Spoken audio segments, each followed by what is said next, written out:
What's up, everybody? How are you? I apologize for the wait. Thank you for waiting patiently. Thank you for coming today. UFC 202 takes place this Saturday, August 20th at the T-Mobile Arena, and is headlined by the rematch between the notorious Conor McGregor and Nate Diaz. Ladies and gentlemen, Conor McGregor.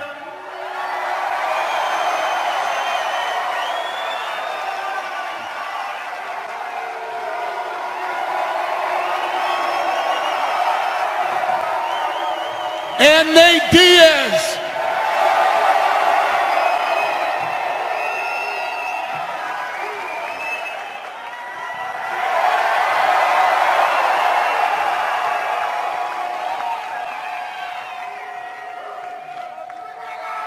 All right, who has the first question? Hey, Conor, to your right, Martin Rogers, USA Today. Conor, obviously you were initially set to headline this card along with Nate. Given what's happened over the last 24 hours, what are your with Jon Jones, what are your thoughts on how this whole thing has played out? I could sit up here and say, well, but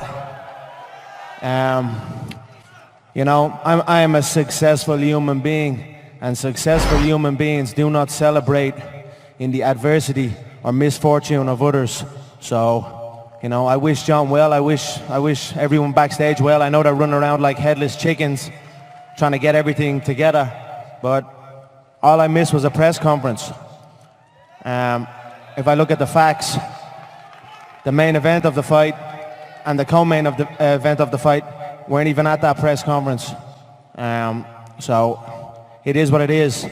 August 20th is my date, UFC 202, the real 200. And I will have my redemption.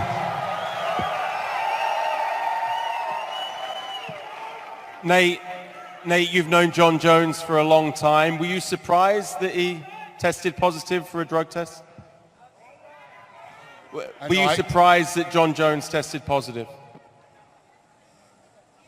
Yeah, neither one of us understand what you said.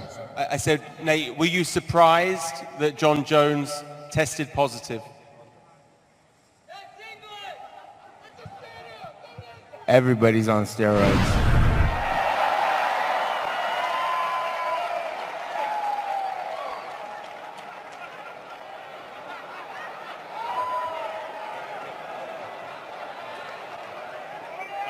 Hello, question for Conor. How do you feel to be back in Vegas and to look at Nate once again straight in the eye? Yeah, it's good to be back here in Vegas to check out the T-Mobile Arena. I'm looking forward to it. I feel the last contest was a great fight. I have my reasons why I feel the fight went the way it went. And now I have an opportunity to prove what I am saying, like I've proved many times before, that what I say is correct. So I look forward to August 20th, where I will come in correct, prepared, sharp, and I will take this man out.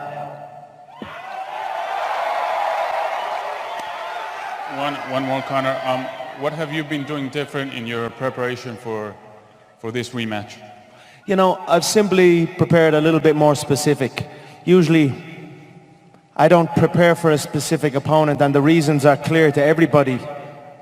Everyone I face pulls out. They pull out all the time. Last minute pullouts have been a staple in my career. So I just carried on training. Even though I was preparing for Dos Anjos in the last contest, I didn't even bring a southpaw into the camp. So this time, I'm preparing for a tall, lanky, ugly Mexican southpaw. And that's it. A lot more specific. I'm going to go in and put this man away, and that's it. Conor, we heard that you asked for the fight again at 170. Can you just tell us what your motivations behind that again? You know, what kind of fighter would I be if I lost a contest at a specific weight against a specific individual, and then I said, well, you got me this time, I'll get you, cut a load of weight, and I'll get you this time, I'll get you at that weight. So it makes sense for me to have the contest at 170 to right the wrong, you know, to leave no questions. This is the one. This is where I put everything to rest. Thanks. And when you got back to Ireland, when you got back to Los Angeles as well, did people react differently to you? Did they, you know, were people as forthcoming in praise as they were beforehand? You know, the fans are great, you know. I get the same treatment as I always have. You know, win or lose, if you come out and you put it all on the line, the fans will respect that, and that's what the fans do. So, no, it's been no different. It's been intense. Question for Nate. Nate, Conor's changed up his training partners a lot in the last few months.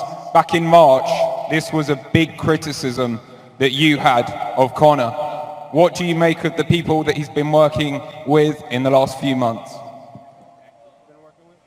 Yeah. I noticed some of the people he's working with, and he's got some he's bringing top guys in, and you know that's what we should be doing. So yeah, it's good. For Conor, please. We understand why you're standing at 170 pounds now, but you've got that 145-pound belt in front of you. Can you give us an idea, knowing that there's an interim title on the line on Saturday night, what is the future for you at 145 pounds? What is your intention as the champion of that weight class? You know, I giggle. I giggle when they try and take that credit from me for going up this weight and fighting at 170 pounds. And they try and say, no, we're not. It's just a fight where I'm not cutting weight or he's not cutting weight and all this bullshit. Make no mistake, I am the undisputed 145-pound UFC champion. And that is my division, a division I have destroyed. Saturday night now, two fighters get to fight and rise up and see where we are. But make no mistake, that 145-pound division is my division. I am the world champion at that weight, and I will continue to dominate that division. I have other business that has presented itself that I must handle first. But make no mistake, 145, 155, these are all my divisions, and I will continue to come back and dominate them. Just quickly for Dana, obviously it's been a hectic 24 hours or so, but as we're sitting here waiting 30 minutes, 40 minutes for the press conference to start, what was going through your mind with these two guys and having to sit around to get this thing started? I'm not surprised, motherfucker.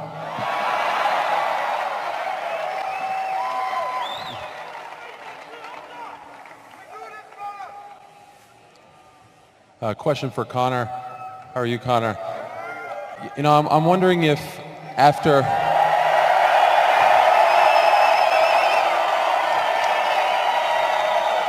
Conor,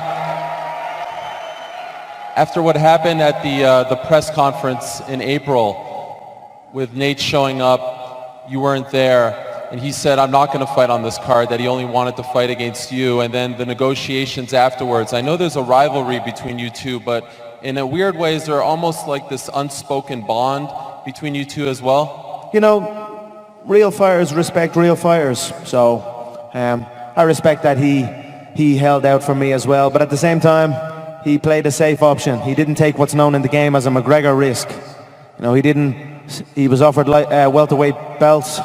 He turned them down. He was offered lightweight belts. He turned them down. He played what was in his mind, a safer option. But I respect that he did it. It was a smart move on his behalf. Why not? But not everyone is willing to take the risks that I am willing to take. Nate, I see you laughing over there. What is going through your mind when you... Hey, this arena is beautiful, but these fucking microphones suck. I can't hear shit. Okay, so back to Conor. What's it like for you to be here in July, just 2 days before 200? Does a part of you feel like, hey, maybe I should throw my name in the hat? Did that thought go through your mind? You know, I'm here and I'm in shape. All they got to do is ask.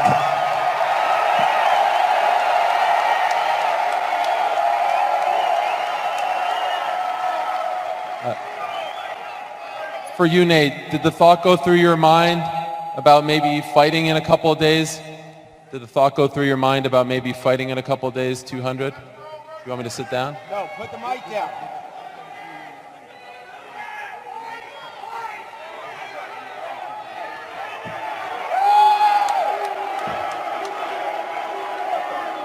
No? Okay. Mics are fucked up. Just have one more. Yell that shit. Drop the mic. Okay. Yeah. The mics still are fucking us up.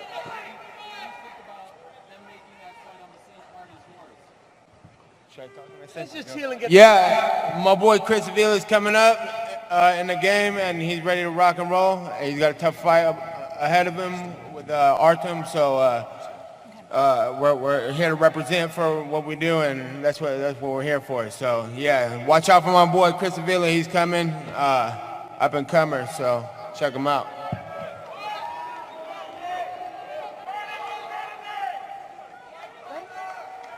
Question for Conor McGregor. Conor, you spoke after the first fight with Nate Diaz about feeling the difference facing a bigger man, the way he was able to take your shots.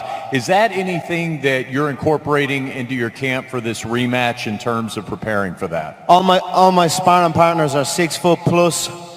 I'm sparring middleweights for this contest, so I'll feel that extra weight. I'll understand that I must piece the shots together well. I feel they may think that I'm going to come in and tip-tap and run, hit and run, similar to... These mics are fucked up as well, to be honest, because it's like ricocheting in my head. But I'm going to go in and do what I always do. I'm going to go out, press forward, have that man backed up, similar to the way I had him backed up in the last fight. And I'm going to tee off on him. This time, I'm going to be a lot more prepared for the size and the weight, and for the distance also. One thing I underestimated was his durability and his experience. I will not make that same mistake again. And question for Dana White. Dana, this rematch would be strong enough to carry a pay-per-view card on its own, but the undercard for this pay-per-view looks to be exceptionally strong. Were some of these fights left over, not being able to be made for 200 or fight week, or what's your thoughts on the strength of the undercard?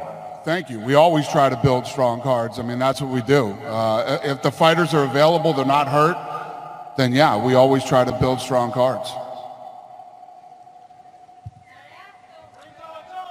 Hey, no disrespect to the fighters on the stage, but Dana, it's our only opportunity to talk to you. Did you get to talk to John Jones today? Did you watch his press conference? Have you found an opponent for Cormier?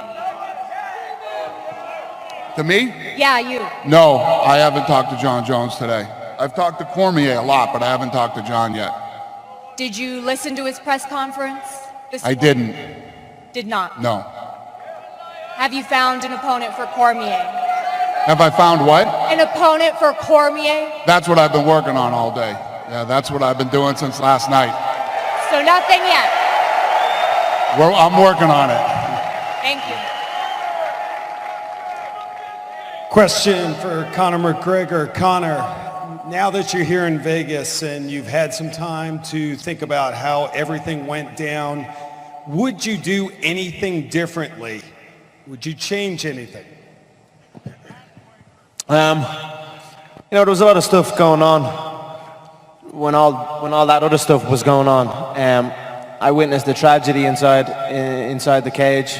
My teammate was involved in a horrific incident, and a very sad incident, and it affected my whole team and everyone involved in the sport in my country in a different way. So there was a lot of stuff going on. We just wanted to get out and get away and focus and go back to doing what we love, training and studying martial arts.